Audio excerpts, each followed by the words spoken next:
ഒരാഴ്ചയായിട്ട് കണ്ടിന്യൂസ് ആയിട്ട് മഴയാണ്, നല്ല തണുപ്പുണ്ട്.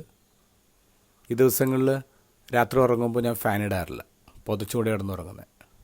സുഖമായിട്ട് ഉറങ്ങാനുള്ളൊരു ക്ലൈമറ്റാണ്. പക്ഷെ ഞാൻ കഴിഞ്ഞ 3-4 ദിവസമായിട്ട് ഇങ്ങനെ ഇടയ്ക്ക് എഴുന്നേൽക്കേണ്ടി വരുന്നു. കാരണം കാലിൽ ഭയങ്കര പെയിൻ, നടക്കുമ്പോഴും പെയിനുണ്ട്.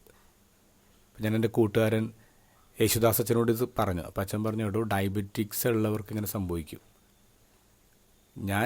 അച്ഛൻ പറഞ്ഞു, ഞാൻ ചെയ്യുന്നത് ഉറങ്ങുന്നതിന് മുമ്പ് കട്ടിയുള്ളൊരു സോക്സ് എടുത്തിടും. അപ്പം ഞാൻ കഴിഞ്ഞ 2 ദിവസം അത് പരീക്ഷിച്ചു. സോക്സ് ഇട്ടാണ് കിടന്നത്. കുഴപ്പമില്ല, എൻ്റെ ഉറക്കം ബ്രേക്ക് ആവുന്നില്ല, വേദനയും കുറവുണ്ട്. ഞാൻ സോക്സ് ഇട്ടതുകൊണ്ട് മഴക്കൊരു കുറവുണ്ടായിട്ടില്ല, ടെമ്പറേച്ചറിൽ വ്യത്യാസമൊന്നും വന്നിട്ടില്ല. പക്ഷെ എൻ്റെ ശരീരത്തിൽ, എൻ്റെ ഉള്ളിലൊരു വ്യത്യാസം വന്നു സോക്സ് ഇട്ടതുകൊണ്ട്. ഇന്നത്തെ ഗോസ്പലിൽ ഈശോ ശിഷ്യന്മാരോട് പറയാണ്, ഉന്നതത്തിൽ നിന്ന് ശക്തി ധരിക്കുന്നത് വരെ നിങ്ങൾ സിറ്റി തന്നെ തങ്ങുക. ശക്തി ധരിക്കുന്നത് വരെ. ക്ലോത്ത് വിത്ത് പവർ. ഇൻട്രസ്റ്റിംഗ് ആണ് ആ വേർഡ്, ക്ലോത്ത് വിത്ത് പവർ. ശക്തി ധരിക്കാനുള്ളതാണ്. ആ ശക്തി ഏതാ?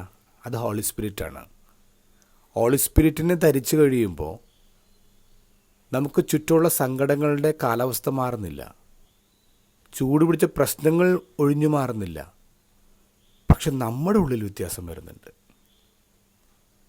ഈശോ സ്വർഗത്തിലേക്ക് പോകുന്നത് കാണുമ്പോൾ ഈശോ അവരെ നിന്ന് എടുക്കപ്പെടാണ്.